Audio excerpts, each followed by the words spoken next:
FM Live Drama. Dahil kapag nilabag mo yung utos niya, pagbubuhatan ka niya ng kamay, mga idol. Hindi lang masasakit na suntok at sapak ang inabot ko kay Papa. Kundi pati na rin yung mga masasakit na salita na kailanman ay hindi na mabura-bura sa isipan ko, mga idol. Kaya kung mapapatawad ko pa siya, yan ang hindi ko alam. Maraming salamat po sa pagtanggap ng kwento ko. Muli ito po si Sandra. And I thank you.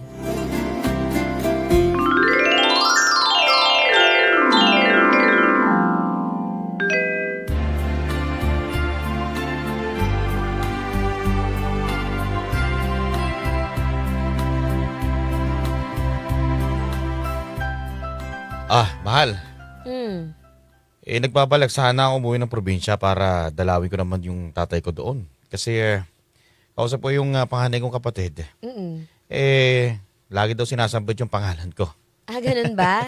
Oo. O sige, kailan ba tayo aalis para makapag-leave na rin ako sa trabaho? Hindi na kailangan. Kahit ako na lang muna. At saka sa susunod na linggo yung bala ko sana. Sama na ako. Gusto kong mabisita si Papa eh. Para naman makita din niya ako. Magkita kami, magkakwentuhan kami. Pati na rin yung mama mo, si Mama, 'di ba? Ano ba mga gusto nila para makapamili na ako dito, madala natin? Nako, mag-aabala ka pa. Tsaka baka mamaya may istorbo pa yung trabaho mo. Teka, nga pala. Ikaw, hindi mo pa ba dadalawin si Papa? Ay, eto na naman tayo. Rudy, ano ba? Di ba sabi ko sa'yo, ayoko na nga bumisita kay Papa? Hayaan mo na siya. Sigurado naman ako pag binisita ko siya, tatalakan lang ako nun eh. Nako, mahal, matagal ka na hindi nakakapunta sa kanya. Tsaka, matanda na si Papa Lando. Siguro naman sa sobrang tagal nyo nang hindi nagkakausap baka mamaya alam mo na, parang bumalik na yung loob niya sa'yo. Malabo mangyari yan, mahal. Kilala ko si Papa. Hindi yun magbabago. Kaya hanggang ngayon, alam ko, masama pa rin ugali nun. Mahal. Mahal, tama na. Tatay mo pa rin yun. Ba't hindi mo kaya subukan? Ewan ko. Pag-iisipan ko na lang. Sige na, magluluto na ako. Nawala na ako sa mood.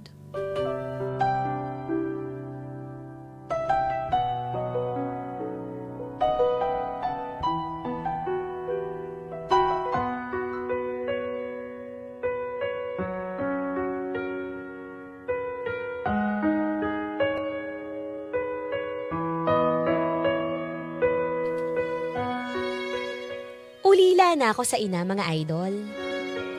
At magmula nung mawala si Mama, mas lalong naging malala yung pag-uugali ni Papa.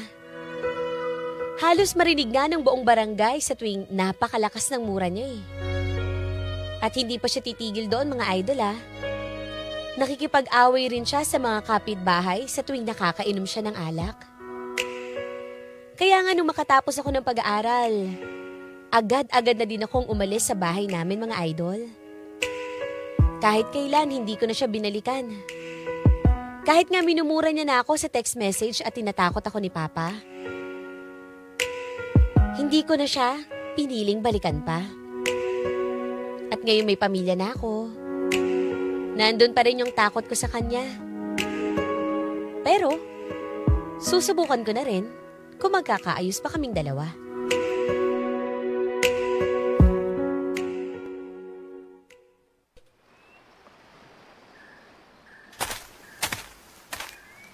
Taas na ng mga damo dito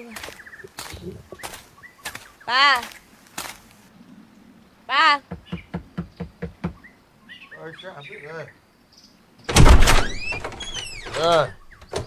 Pa! Ay, dito ka. Ba't ka pumasok dito sa bahay? Mano po?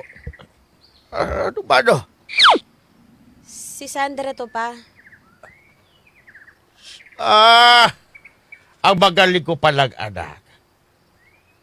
Nagawa mo pa magpakita dito. Ano pakay mo, ha? Titignan ko lang naman kung okay ka pa. mukha namang okay ka pa eh.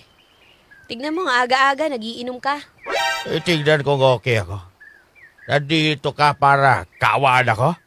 Oy, Sandra. Napakagaling mo talaga. No? Ito yung anak ko yung pinag-aral ko. Pinagtapos sa kolehiyo. Tapos inaruga. At iniwan ako bigla. Tapos magpapakita ka kayo sa akin? Bakit?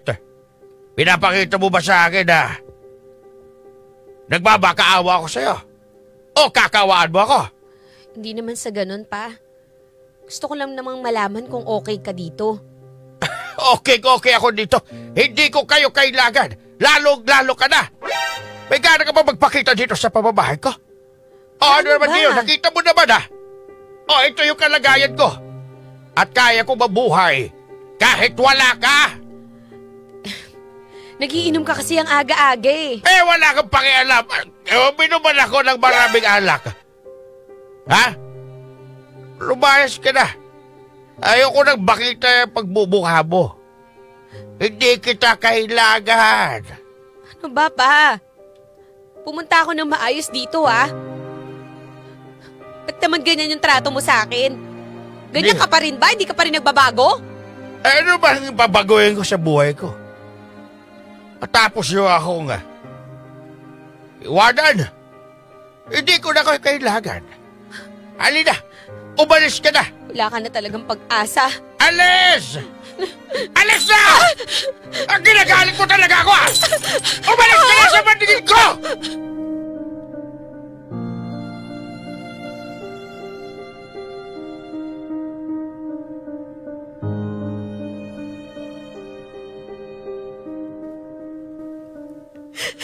Sabi ko sa'yo eh, dapat hindi na ako pumunta doon. Tignan mo, napahiya pa ako. Tama na. Baka naman mamaya pumunta ka doon. Lasing si Papa. Hayaan mo na. Baka mamaya wala sa mood yun. Tsaka baka pagod lang. Tignan mo, hindi pa rin siya nagbabago. Pagpunta ko doon ng aga-aga, umiinom siya ng alak. Babatuhin pa nga ako ng bote. Buti nga nakaibos ako eh.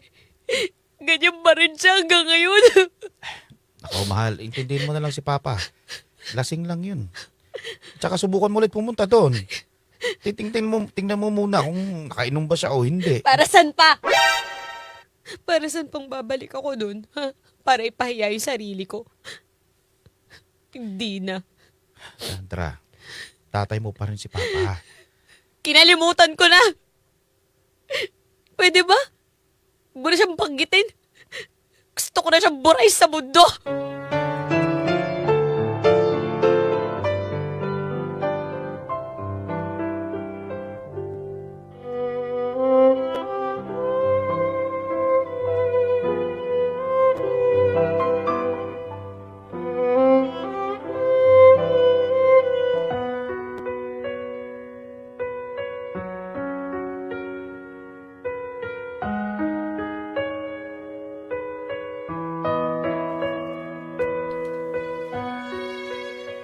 Mga idol, kung hindi lang din siguro sa asawa ko, talagang matagal ko nang kinalimutan si Papa. Magmula kasi nung binisita ko siya, hindi na ako umulit doon at nag-abala na bumalik pa sa kanya. Siguro respeta ko na rin sa sarili ko, na baka nga hindi na talaga magbabago si Papa kahit matanda na siya. Dahil lang totoo, hindi naman agad-agad maghihilom yung sakit at trauma na ibinigay sa akin ni Papa mula nung bata pa ako, mga idol.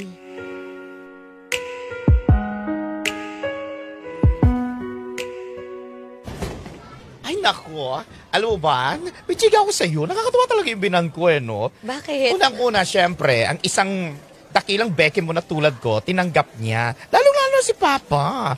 At saka eto pa, Bes. Ano? Di ba may anak-anakan kami ni Paulo? Oo. O tapos, sagot niya pa yung pag-birthday. Talaga? Oo, yung 7th birthday ni Jomar. Wow, napakaswerte mo naman. Diba? Sabi ko sa iyo talaga swerte ko sa binan ko. Ay, talaga parang akong prinsesa. Totoong babae. Nako, buti ka Aray pa. ko, nasa mid pa ako. Ayan. At saka may isa pa. Di ba dalawa yung anak-anakan ko? Oo. O yung isa, alam mo ba, ano yung sinasabi niya, yung sagot niya yung tuition? Sabi ko, wag na, Talaga? nakakaya naman, father. Sabi ko, ako nang bahala dyan, kaya naman ng datong ko. Buti ka pa. Swerte ka sa mga biyanan mo, saka sa magulang mo. Ay, naku, talaga naman. Kailan kaya ako? Alam mo naman sitwasyon ko, 'di ba? Lalong-lalo na yung pagbalik ko doon sa bahay ni Papa. Diyos ko. Never, never again. Hoy, huwag ka naman magsalita ng ganyan. Alam mo ba, yung papa ko, hindi niya tanggap na beke ako noon. Talagang ayaw niya makita yung anino ko. Sabi ko, Diyos ko, bakit walit yung kasalanan pinanganak kong ganito, ano? Tapos nagkatrabaho na ako, nagkasakit. Sino nag-alaga? Kahit na galit, hindi nga makatingin sa akin sa ospital. Tapos, sabi ko na sa sige, gusto mo mamatay? Sabi niya, hindi. Ayan na, andito ako sa tabi mo para alagaan ka. Ay, nung gumaling, walang ibang hinahanap kundi ang kanyang prinsesa. Ako yun, si Esmeralda. Babago din yan. Suyuin mo lang kasi tatay mo. Naku, sana nga madaan pa siya sa suyo. Parang ayoko nang sumubok eh. Hanggang ngayon natutroma pa rin ako sa kanya. Kaya mo yan, girl. Magpakalakas ka lang. Lakas mo yung loob mo. Kaya mo yan.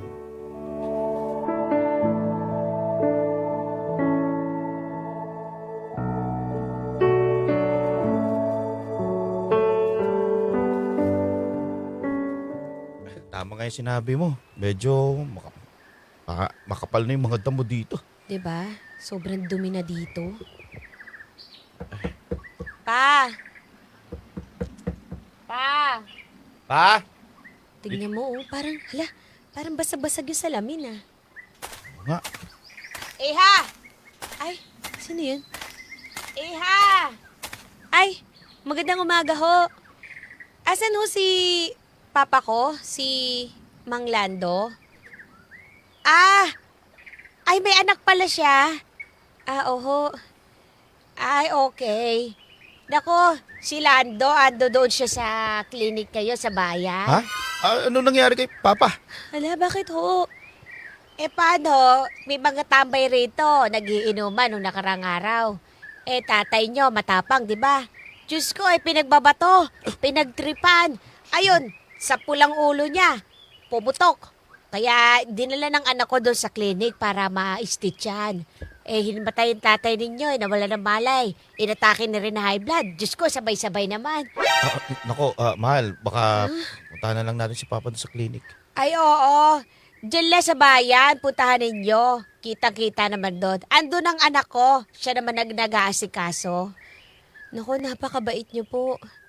Maraming salamat Ano, mahal? Ay, nako, teka. Bago kayo umalis, nung nakaraang araw pala, birthday niya ni Lando. Tapos alam mo ba ang sabi, dila kasi ng cake ng anak ko. Ang wish daw niya ay sana daw mamatay na raw siya. Grabe naman si Papa talaga, oh. Ano?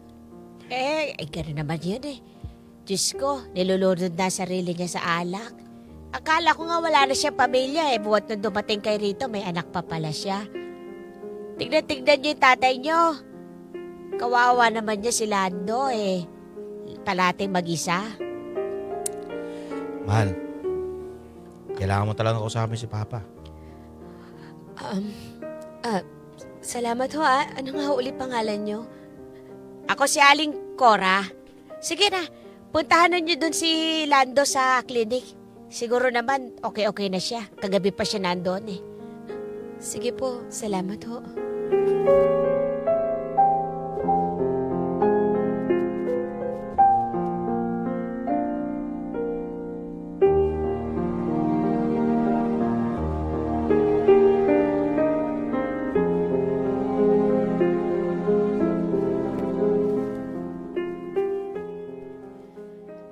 Mahal, bago ka magpunta ng clinic, hahabol na lang ako. Tignan mo tong kondisyon ng bahay ni Papa. Sobrang dumi. Sige, ikaw bahala. Sakit ng ilong ko eh. Sasaglitin ko lang doon para may kasama ka dito. Sige, tingnan mo dito. Oh. Diyos ko, nabubuhay pa ba si Papa dito? Alikabok. Ay, ano to? Mahal, halika! Oh, bakit? Halika rito. Ano yun? Tingnan mo, oh. Ano yan? May mga picture frame tayo dito sa bahay ni Papa. Oo nga no, yung anak natin. Ikaw yan, di ba? Oo. Sa Facebook ko lang in-upload to, ah. Tingnan mo. Okay. Ay, Toy. Papalit nga ditong picture.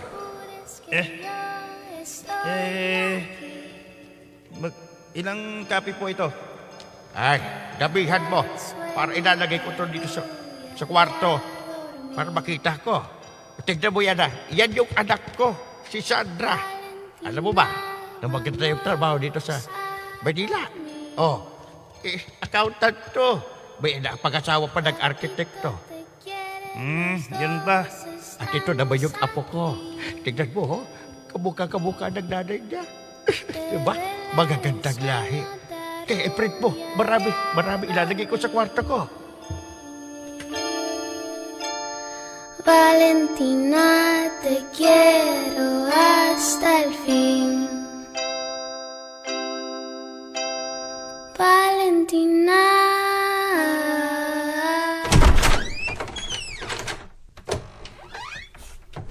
Opa, dito ka na pala. Ano ginagawa niyo dito sa bahay? Nilinis ko yung bahay mo. Sobrang alikabok na kasi. Daming kalat. Ilang beses ko ba sasabihin sa inyo na huwag na kayo magpakita sa akin? Hindi ba kayo nakakaintindi? Pa, huwag ka naman ng ganyan. Sumama ka na sa amin ni Rudy. Umuwi ka na sa bahay namin, ha? Hindi ako sasama. Dito lang ako. Dito na rin ako mamamatay. Pa, tama na. Ba't kasi ang titigas ang ulo ninyo? Sinabi ko sa inyo na dito lang ako. Sana nabubuhay pa yung nanay ninyo. Dahil siya lang yung nakakaintindi. Siya lang yung nakakaintindi sa akin. Naiintindihan kita pa. Hindi! Pa, nandito ako. Siya lang yung tanggulan ko. Puntahan ko may problema ako. Pero kayo, ano ginawa niyo sa akin, ha? Hindi niyo ako maintindihan. Hindi nyo lang din ako naiintindihan pa. Marami ka lang din talagang nagawa sa akin pa. Nasaktan mo lang din ako pa.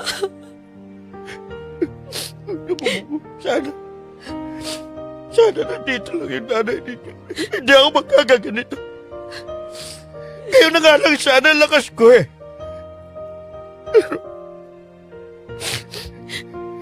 Pero bakit? Tama na pa. Umuwi na tayo pa. Uwi na tayo pa.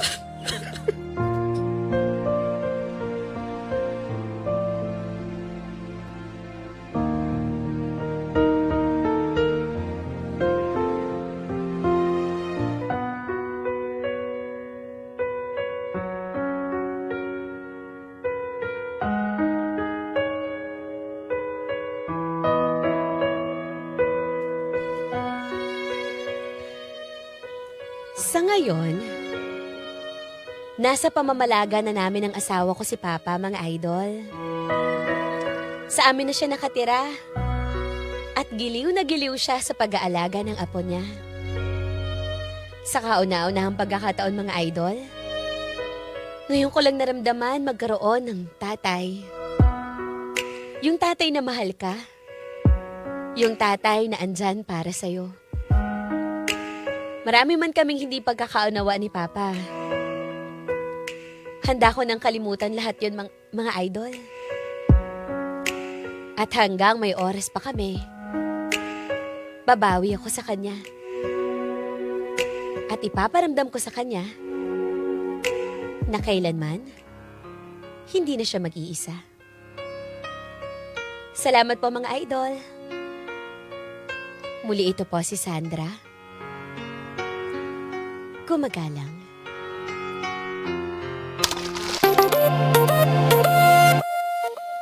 Mga idol, may kwento ka bang gustong ilabas? Saya man o sakit, may handang makinig. I-chat mo lang kami sa Facebook page 93.9 IFM Manila para bigyang buhay dito sa IFM. Dahil ang kwento ng idol, maririnig ko na yarn. Hindi lang sa radyo. Ang IFM live drama ay nasa Spotify na rin. Available din sa YouTube at Facebook. Grabe naman yun! Live na live po ang inyong mga napakinggan kanina, idol, sa FM Live Drama. Sabi sa inyo, handaan nyo na yung mga tissue Oo. nyo eh. May tutulo eh.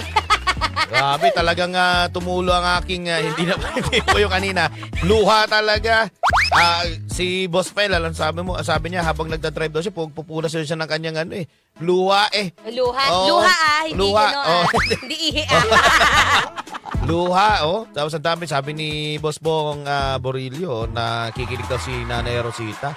Talagang umihigbi habang nakikinig. Anyways. Napakaganda lang dahil sa dulo. Parang bukas pa rin talaga yung puso ni Sandra na patawarin yung tatay niya. Kasi gano'n naman, lahat naman tayo may mga childhood trauma, di ba? Oo. Sa mga magulang natin. Pero later on, hindi na dapat umabot to ng gano'n eh. May asawa ka na, may anak ka na. 'Di ba? Kahit papaano pag tinignan mo na yung magulang mo na, hala, mag-isa na lang pala siya doon sa bahay. Paano kaya siya nabubuhay doon? Correct. Lalo na yung kondisyon ng bahay, madumi. Paano Oo. pa siya doon? 'Di ba? At saka hanga din ako kay Sandra dahil hindi niya sinukuan. Yes. Yung tatay niya, di ba? Naandyan siya. At naandyan din yung supportive partner niya na Tama. ang pangalan partner niya? Si Rudy. Si Rudy. Oo. Nandiyan si Rudy, di ba? So, ganyan talaga mga idol. Huwag niyo sukuan kapag ang pinag-uusapan natin ay mga magulang. Correct, mga idol. Diba? Sana meron pa rin talagang soft spot sa puso natin. Kahit gaano tayo nasaktan ng mga magulang natin dati. Oo, naandyan pa rin. Kahit anong mangyari, parents nyo pa rin sila. Diba? Tsaka hindi naman siguro gaano kalala, kabigat yung nagawa ni Lando, yung tatay ni Sandra, para hindi siya patawan. Correct. Anyways, mga idol, kung ano man pinagdadaanan ninyo, kailangan na ayusin na yan para makamove on na tayo. Tama. Diba? Ate! Anong FM station ang pinapakinggan mo? IFM! Ano ulit? IFM! Ano? IFM nga ni! IFM nga ni! Oh, man! Narinig ko na yan!